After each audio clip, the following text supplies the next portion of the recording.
Welcome to the Impact Learning Visionaries podcast, where we celebrate the unsung heroes of the learning and development industry. As always, we'll be bringing some laughter and a bit of fun along the way, but more importantly, you'll get some incredible insights, key lessons, and unique perspectives on everything related and possibly unrelated to training and development. Let's get this show on the road. Hello everybody and welcome to the Impact Learning Visionaries podcast. Today our guest is Dr. Claire Walsh, who is the Director of Education for the Institute of Analytics and AI Society. The Institute of Analytics promotes data literacy, ethical data practice, and evidence-based decision making.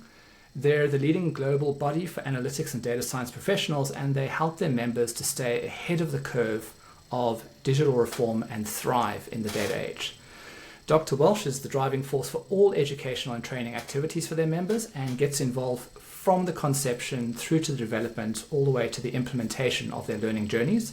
She's also written over 20 books which have been sold around the world, and like me, she is a bit of a serious data geek. Welcome to the show, Claire. Thank you.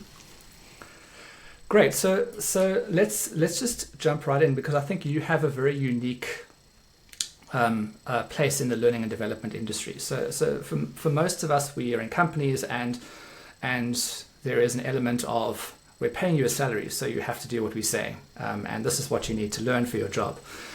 You're part of an industry body where you have members joining, and I think there's it's almost a different way of encouraging people to upskill, to kind of learn best practices through you guys, and it'll be interesting to understand just the way that you approach the learning journey with your members, and how you've had to adapt, knowing that your learning has to come more through influence, through kind of members seeing real value in your learning materials.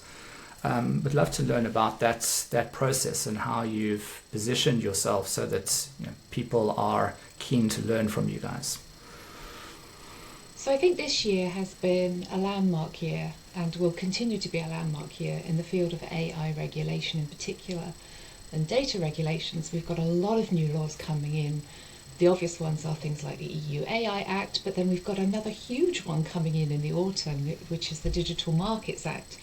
And there are many others going on in the background. We teach best practice, and best practice has not been invented this year.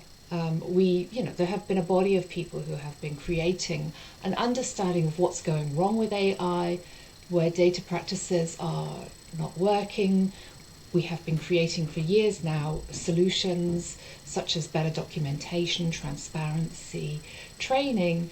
And so a lot of companies this year have been a little panicked because suddenly we've got these new laws, and we've got different laws around the world. And if you work in my field, you have to work internationally, so you have to respect all the laws, not just your local law.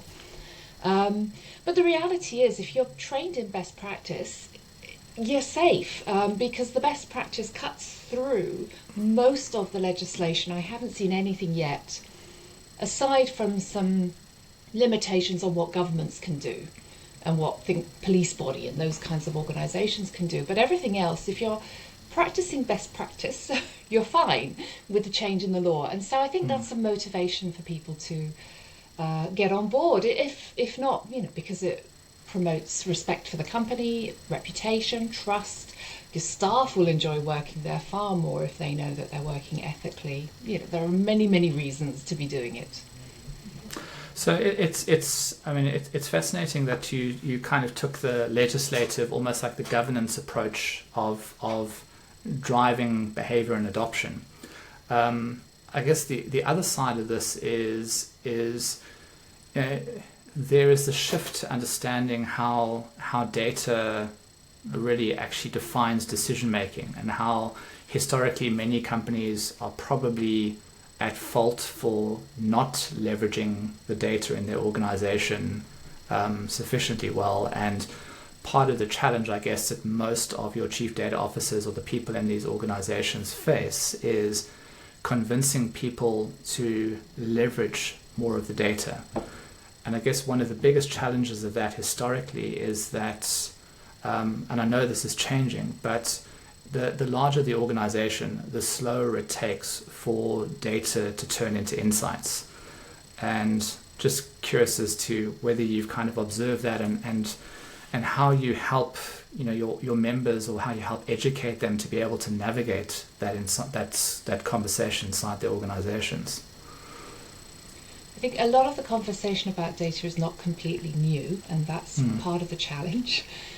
I mean, anybody my age, and below, has a lot of experience using data historically to look at past sales figures, past performance. Excel's been around since, the early 1990s, late 1980s. So we're not new, completely new to this field. And I think that's where the problem comes from. We're not trying to introduce a new habit, we're trying to change an old habit, and that's always unlearning. Is always going to be harder than learning for the first time.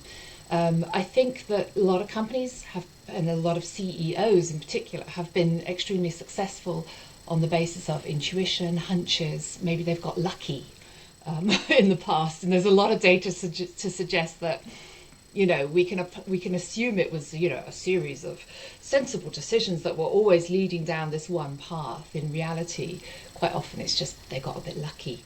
And in any year, there's going to be a few people who are lucky and are doing incredibly well, and we don't pay attention to the others. So it's really trying to persuade these CEOs who have used a method extremely successfully in the past, intuition, gut feeling, to then try and transition over to a data-driven approach. So that's one of the challenges. I think when you mentioned about the large companies, the big companies that are slow to change, I think they're very often in highly regulated fields, and I think they have good reason to be proceeding cautiously, because as soon as a lot of the new AI technologies left the research labs and were used in the real world, with real data sets, with real consequences, with very specific success criteria, not just well, it worked and I found a use in the lab and everybody's talking about it, but actually I've got a real world problem to solve. We realised there were a lot of challenges. The machines were doing unpredictable things. They were producing insights that could be useful, and they definitely are useful, and we should all be using machine insight going forward. But we also need to be trained to understand how the machines think differently, and where they might go wrong. So I think, in that sense, I think, we always see data as being quite definitive, right? It's binary, it's black and white. The data doesn't lie. But I guess the implications, as you said, that many organizations face is how that data goes from data to insight.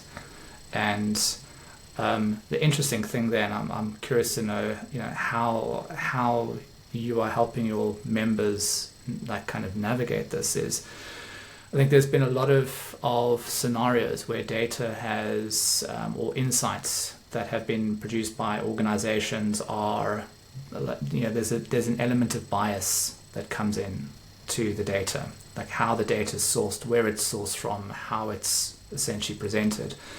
And that bias as well is starting to, it's obviously affecting and influencing AI, because AI is not going to understand the concepts of bias. It's just going to pick up the data, take it at face value, and present it to someone going, this is what I think is the right answer. In terms of that bias in data, how are you seeing organizations dealing with that? So this is one of the things we have to be well aware of.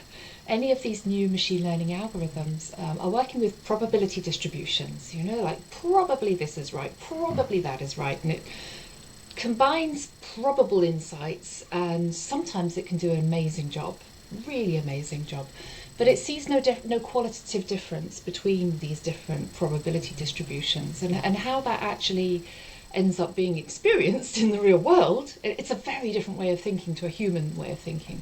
And how that ends up being experienced in the real world is, for example, Amazon tried training a machine to do the first sift through applications for jobs, and the machine very quickly realised that women weren't ever taken on, or rarely taken on, to technical roles. And so it just said, oh, well, that's a rule. That's what the humans want. They don't want a woman in a technical role. And it just started rejecting every single female application, which of course breaks equal opportunities laws. And it had to be scrapped. They could never use it.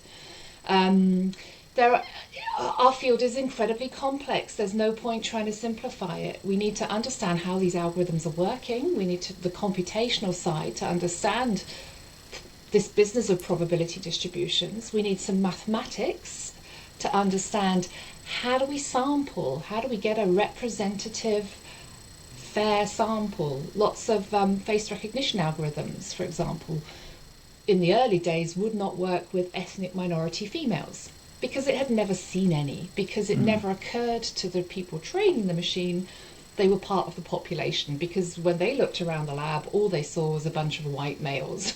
And for them, that was the world represented perfectly. And we had huge problems with completely random results with facial recognition on ethnic minority women, but the police had been told that the machine had been, 98% accurate, which it is with white males, and they couldn't understand the idea that it wouldn't work for all populations equally. So that's the mathematics side of it.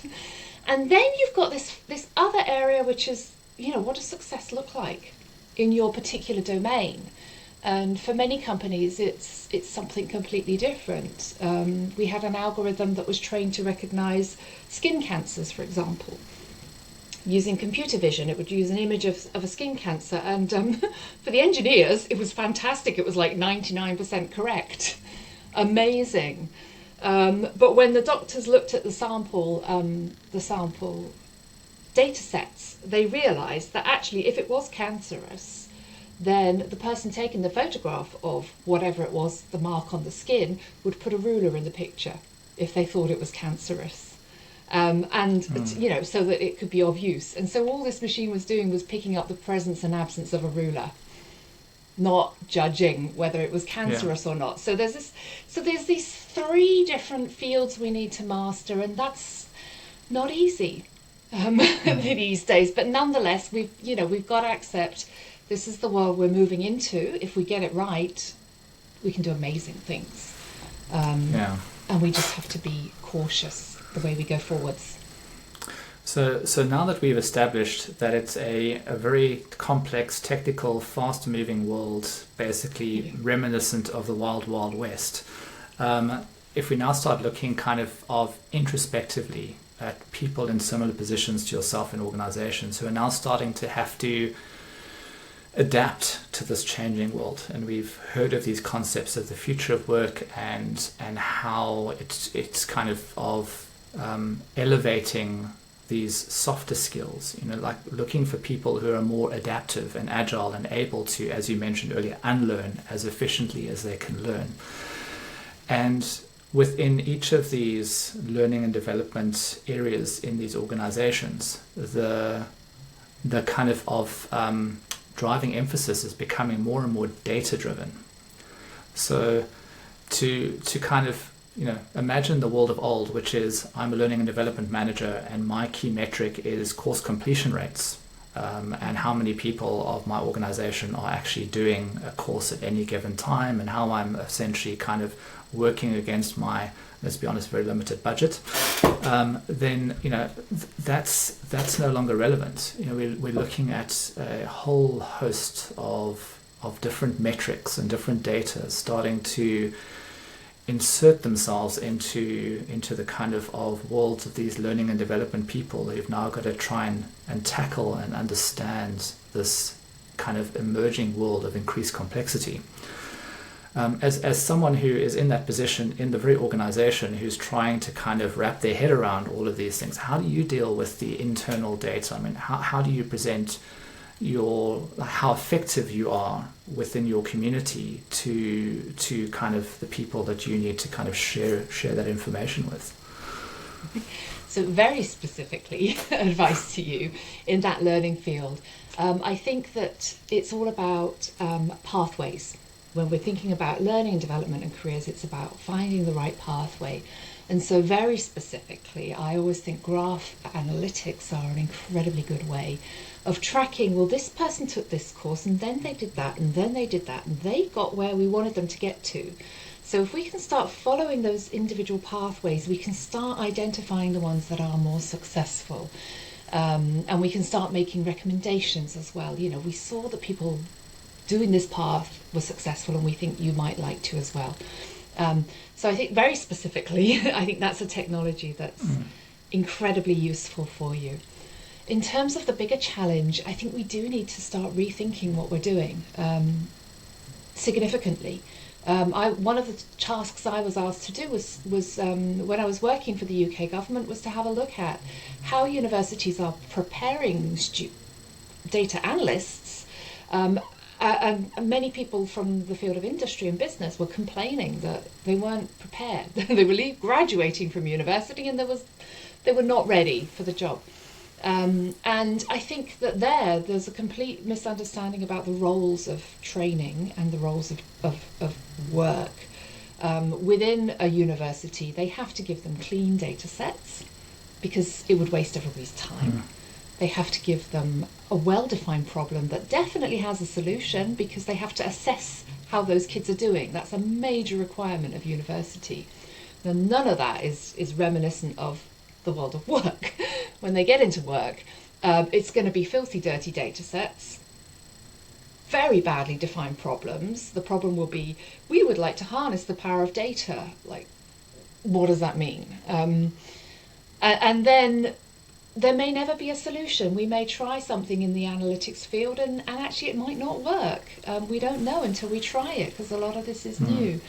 And these are complex skills that our education system does not thrive at.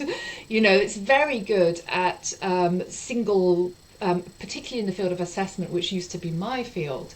You know, everything is simplified and reduced to something incredibly measurable that we can guarantee we've assessed correctly, and it just does not reflect the real world, which is these complex procedural things that and like you said, very complex skills that are not convenient to assess. Therefore, education does not promote them unless there's an individual teacher very motivated to promote these skills. And so I think if you're working in the learning and development space, you've got to realise there's a mismatch in many ways between what kids are graduating with and what they're capable of, and it really shows up in my field in particular, in data analytics. There's a huge mismatch, and we've got to work out how to deal with that. And something else you said there, which is also fascinating for me, is you kind of alluded to the fact that to traditional assessment methods, you know, where you're giving someone multiple choice questions and then you're kind of assessing them based on a percentage, are becoming less and less relevant because you're not really testing for real world scenarios. So, you know, I guess the first thing that popped into my mind is, you know, how do you go from objective to what starts to sound like more subjective assessments and use data? Yeah, so governments are understandably very, very reluctant to make that move. And, you know, we've got to bear in mind that really formal high-stakes testing is very litigious at the moment. You know, like if you get things wrong, the kids' parents will sue and they will track you down to claim against you. So I think people who, and I used to design assessments, people have to be cautious, and we have a series of mathematical analysis that we carry out on the results. We convert your kid's score into, you know, 1.69 logits, and then we convert it back to something more meaningful. Oh, she got a B. You know, we do a lot of manipulation of those ticks on the page to get at what we can justify and defend as a score. Now then, none of that mathematics works with complex skills. It is entirely dependent on dichotomous answers. Dichotomous means yes, no. Ideally a yes-no answer. It's right, it's wrong. And once we start moving into processes, systems, you know, these complex things that we have to manage, we don't have the mathematics to back us up and say, look, we're getting it right. We can defend this assessment process. And it has to be very human heavy. There has to be a lot of human involvement.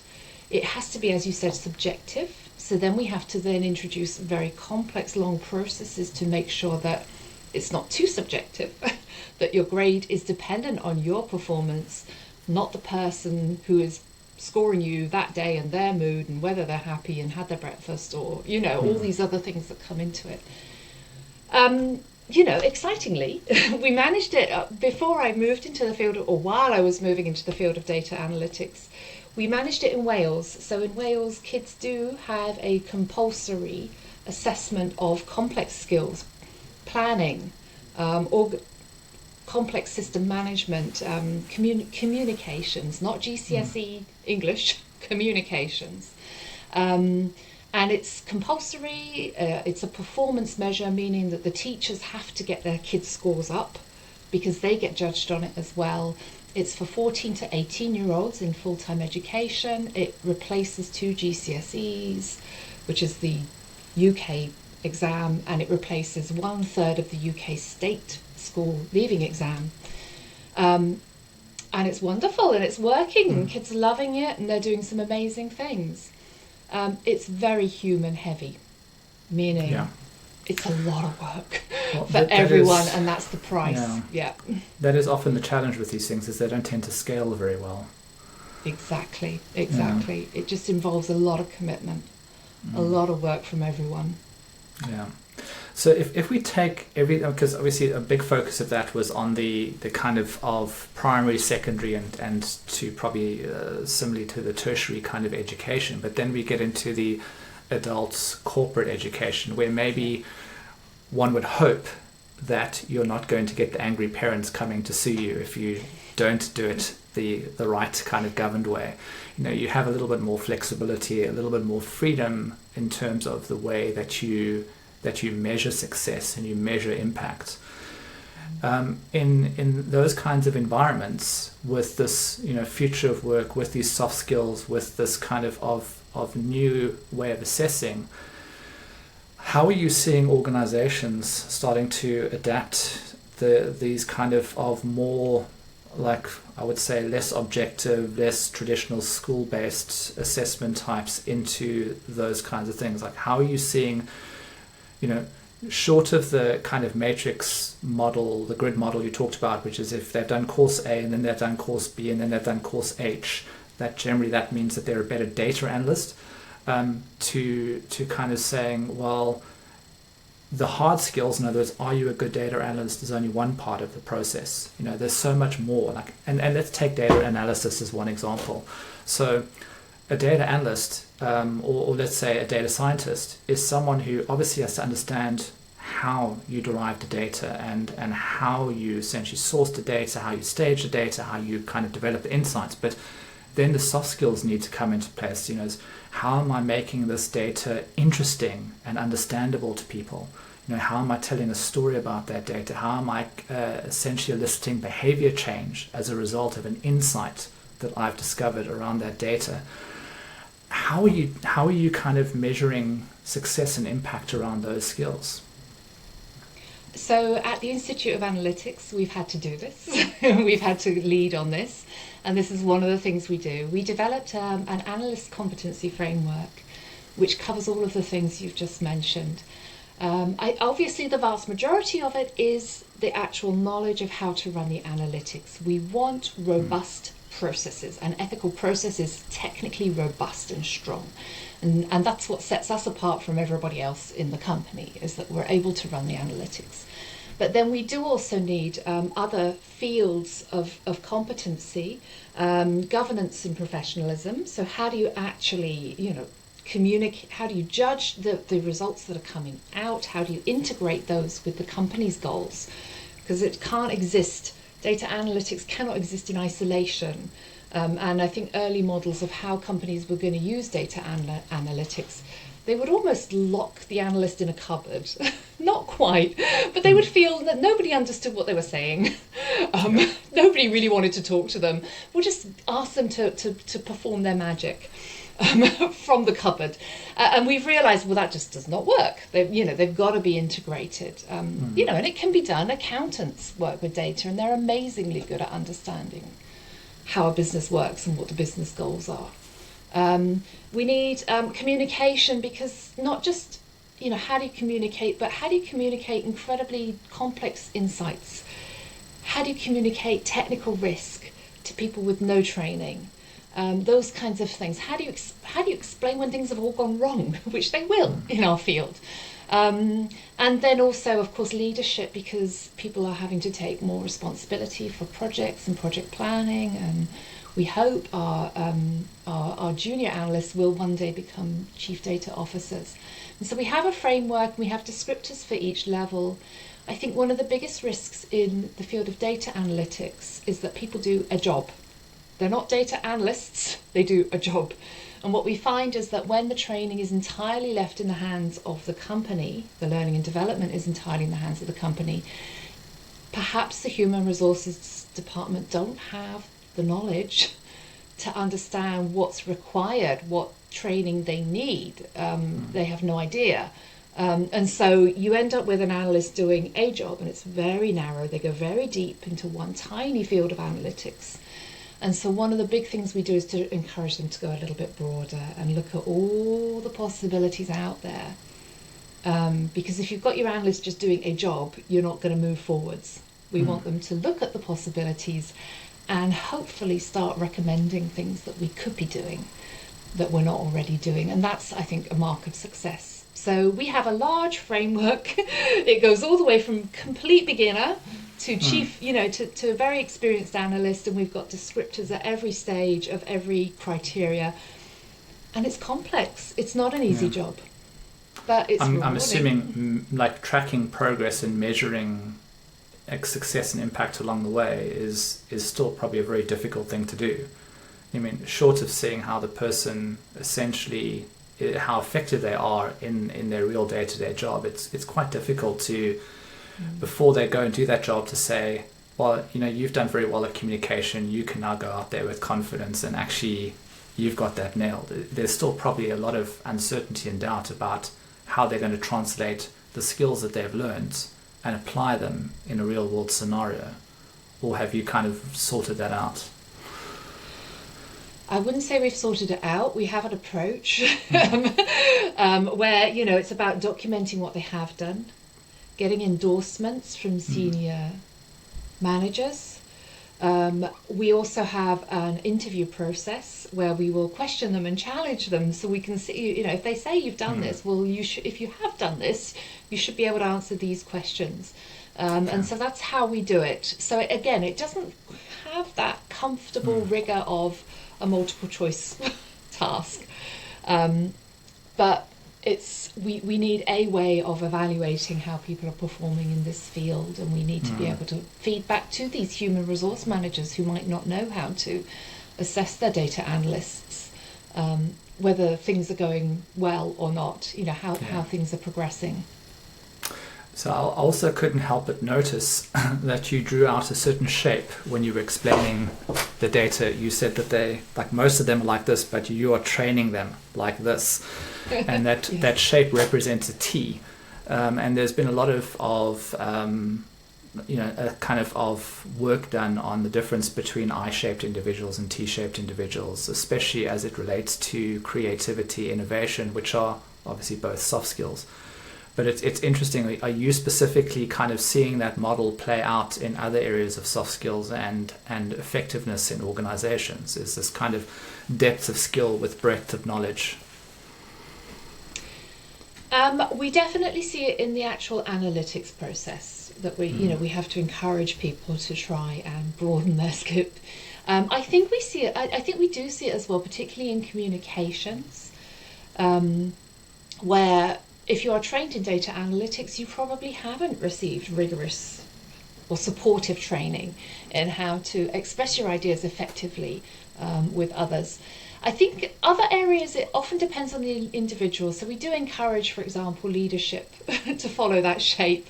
I think a lot of it comes from the internal motivations of the individual. How do you build a leader? you try. But at some point, that's more of there's got to be a motivational aspect to that. But yeah, I think definitely it's about moving people away from seeing themselves as I do my job day in, day out. What could you be? Where could you be? Is kind of what we would like people to reflect on a little more. So short of putting yourself out of a job, which I don't think you're at risk of, but kind of looking at other learning and development managers sitting in organizations, having to kind of solve, like help with the people side of the business. It's essentially, I mean, their job is now getting to the point where it's no longer just taking their lead from line managers who's saying, I've just had a performance review with this person, they need to do that type of training, please sort it out, to kind of being more strategic in the organization and understanding where the organization is going towards and how they need to enable the people to be able to reach that goal. So in many ways, probably the first mate of kind of a ship where the captain just worries about the direction and not sailing off the end of the world or getting eaten by a sea monster, and leaves the first mate to make sure that there's no mutiny aboard. And the question is, from putting yourself in the shoes of those individuals, kind of having to navigate all of this complexity around data and understanding that learning and development, like every other kind of component of the organization, needs to function off the data that is being created in the organization. What advice would you give to kind of learning and development managers or people driving learning in the organization to help navigate some of this complexity around data and analytics, especially if they don't have a very mature data and analytics capability in their organization? Yeah. So my message to you, if you work in learning and developing, firstly is to understand the scale of the challenge ahead of you right now. You remember, some of you will be old enough like me to remember back in the 1990s when we had to upskill to communication technologies, because technology in the field of communication went digital from analog, and communication is so fundamental to how we work. Of course, it was never optional. We would have to learn to work with email, have Zoom calls, those kinds of things. It's kind of obvious in hindsight. It was never optional.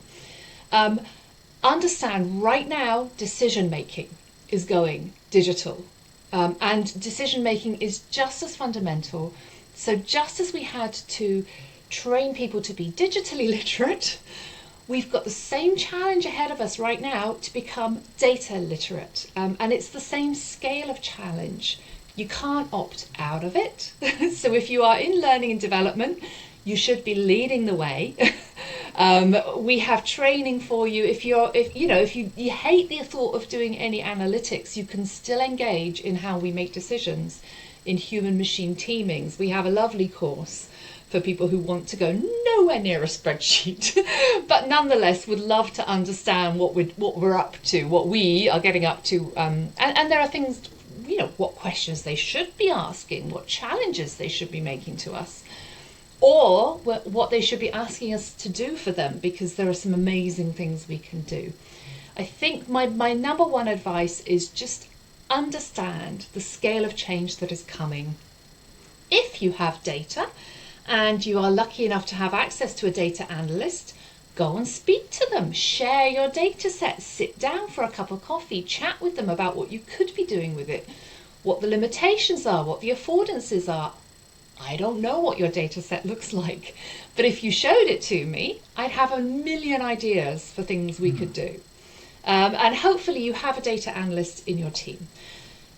If you are in the unfortunate position of working for a company that still does not have a data analyst, then I think you yourself are going to have to get yourself trained up somehow. And I would start with one of these training courses for what we often call non-technical training courses, where you're just learning the possibilities, the potential. What has changed? How are we making decisions in this new world? And then there are ways of getting started with spreadsheets you're probably comfortable with, software, point and click software you probably love. And I might be able to persuade you to try a little bit of coding, just a little bit, which will get you all sorts of amazing analytics processes with your data. Really amazing. But you're going to have to make that first step. Yes, and I guess therein lies a bit of the growth mindset, is being willing to kind of learn new things that make you very uncomfortable. Absolutely. Yeah. Right. Closing question before we sign off is we always ask our guests on the show if to share with us a recent podcast, book, something that they've come across that has made a real kind of impact or delivered some kind of aha moment, to share it with the audience. So I am loving a book by David Birch. It's called Before Babylon, Beyond Bitcoin. You might think you have no interest whatsoever in Bitcoin, but it's just incredibly well written. And it's about money. It's about how we record money, how our attitudes to money change. And I think it's very much what you've just mentioned about the growth mindset. It's understanding that every now and then we have to have a reset in our way of thinking. We've done it with money, from tally sticks with little notches on them, to coins, to notes, to electronic money, and now of course we're facing Bitcoin money and all these other currencies. And even if I'm not particularly interested in banking, but it's just an amazing story of changing attitudes to money. And particularly, if you work in business and industry, where is money going in the future? Money is common to all of us.